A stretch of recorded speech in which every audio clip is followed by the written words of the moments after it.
Hello, everyone. I hope you are having a calm and comfortable moment today. Take a slow breath and allow your mind to feel a little more relaxed. Have you ever had a conversation in English that ended too quickly? Like you said something and then everything stopped? You answered the question. You said something simple, and then silence came. You looked at the other person. They looked at you, and the conversation did not continue. And in that moment, you may feel something uncomfortable. Why did it stop? Why couldn't I continue? Many learners experience this situation. They can speak, they can answer, but they cannot continue a conversation. And this creates a very specific problem, because communication is not only about speaking, it is about connection. It is about continuation. Some people believe they need more vocabulary. Some think they need better grammar. So they study more. They learn more words. They try to speak better. But their conversations still end quickly. Because the real issue is not language knowledge. It is conversation flow. A conversation is not a single answer. It is a sequence. It moves. It continues. And to keep it going, you need a different skill. Another important idea is expectation. Many learners believe they only need to answer. They think their role is to respond. But in a real conversation, both people build it together. Another key point is responsibility. If you only answer, the conversation becomes one-sided. The other person must continue. And this creates imbalance. Another important idea is expansion. When you say something, you can add more. A small detail, a simple feeling, a short explanation. This keeps the conversation alive. Another key point is curiosity. If you show interest, the conversation continues. If you ask simple questions, the other person responds. And this creates flow. Let me share a simple example. Two learners are in a conversation. They are asked a simple question. What do you do? The first person answers, I'm a student, and stops. The conversation becomes quiet. The other person must ask another question. The second person answers differently. I'm a student. I study business. I like it. Then they ask, what about you? Now the conversation continues. Why? Because they expanded. They added. They invited the other person. Another important idea is balance. A conversation is not about long answers. It is about exchange, short ideas, simple responses, back and forth. Another key point is fear of speaking too much. Some learners stop early because they are unsure. They do not want to say something wrong, so they keep their answers short. But this stops the flow. Another important idea is connection words. Simple words can extend your speech. And so, because these words help you continue. Another key point is listening actively. When you listen carefully, you find things to respond to. You can react. You can comment. This keeps the conversation moving. At this point, you may begin to see something clearly. A conversation is not about perfect English. It is about movement. It is about keeping the interaction alive. But there is still something important we need to understand. How can we build this ability step by step? How can we continue speaking without feeling stuck? And this is where the story begins to go deeper, from answering to continuing. Now that we understand that a conversation is about continuation, we can begin to explore how to keep it moving naturally. The goal is not to speak more. The goal is to keep the exchange alive. The first step is to expand your answers slightly.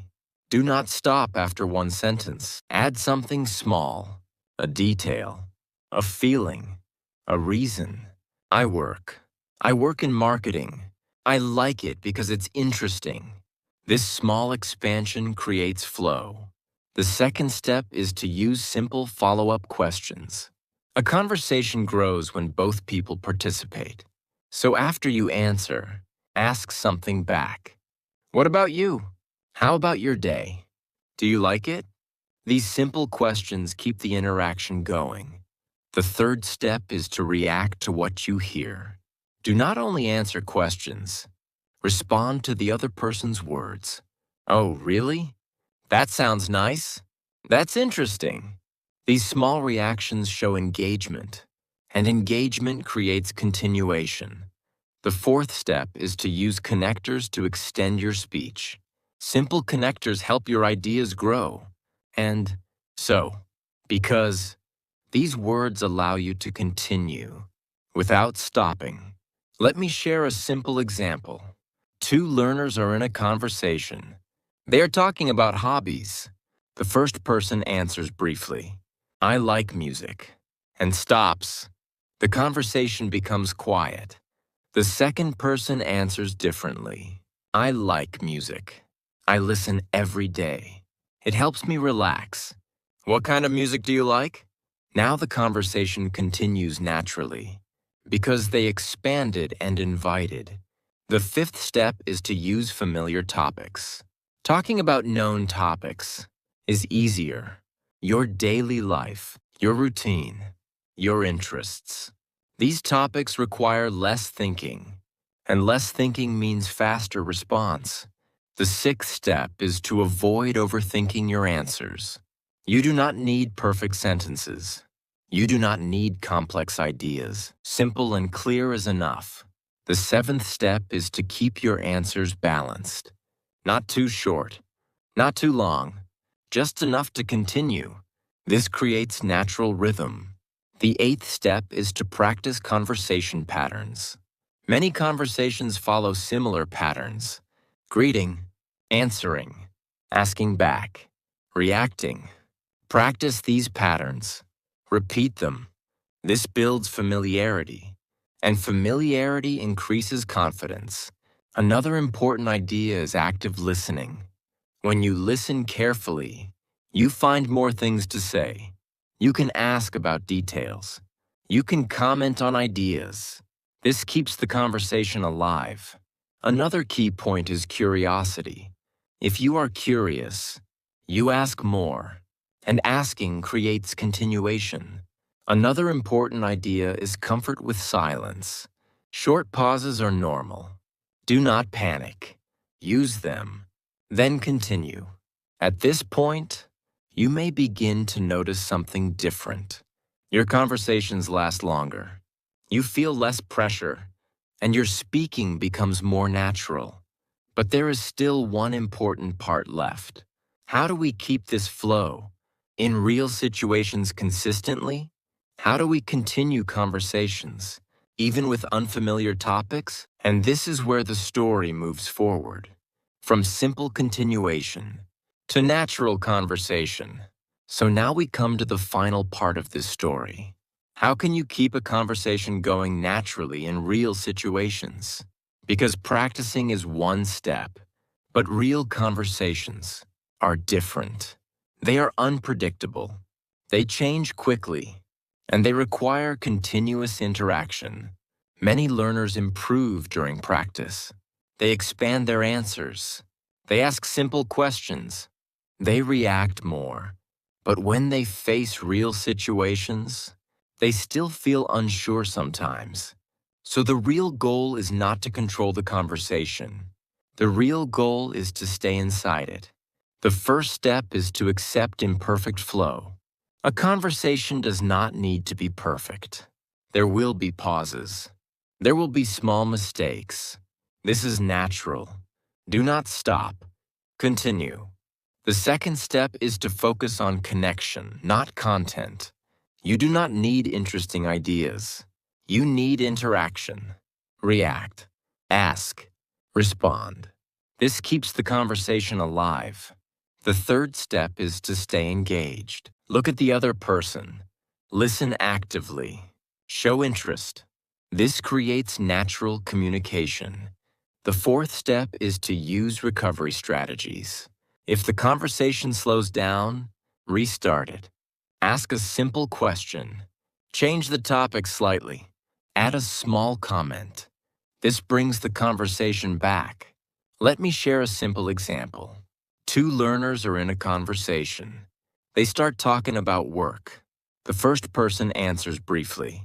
Yes, I work. Then they stop. The conversation ends quickly. The second person answers differently. Yes, I work. I work in an office. It's busy these days. Then they ask, how about you? The conversation continues. Later, when the topic slows down, they add, by the way, what do you do on weekends? Now the conversation moves again. Why? Because they stayed inside the interaction. Another important idea is flexibility. Do not follow one topic too strictly. Move naturally. Let the conversation change. Another key point is using simple transitions. By the way, also. So, these small phrases help you shift smoothly. Another important idea is comfort with repetition. It is okay to talk about similar things. Daily life, work, food. These topics repeat often, and repetition builds confidence. The fifth step is to reduce fear of silence. Silence is not failure. It is a moment. Use it. Then continue. The sixth step is to build real experience. The more you talk, the easier it becomes. Short conversations matter. Small interactions matter. Each one builds your ability. The seventh step is to trust simple communication. You do not need advanced English. You need clear ideas. Simple words are enough. The eighth step is to maintain emotional calmness. When you feel relaxed, your conversation flows. When you feel tense, it stops. So stay calm. Breathe.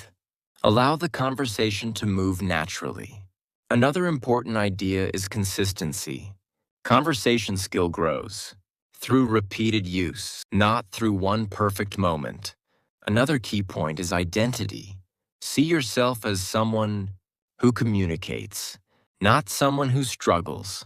This changes your behavior. Another important idea is persistence. There will be awkward moments. There will be slow conversations. But if you continue, you improve. Over time, something begins to change. You no longer worry about what to say. You respond naturally. You ask questions easily. Your conversations feel more relaxed, and your communication becomes real. And in that moment, you realize something important. A conversation is not about perfect English. It is about staying connected. And this is the result of everything you have done. Not more vocabulary, but better interaction. So if you remember one thing from this story, remember this. Do not stop at one sentence. Expand, ask, respond, and keep the conversation alive. Thank you for spending this time with the story. And as always, see you in the next story.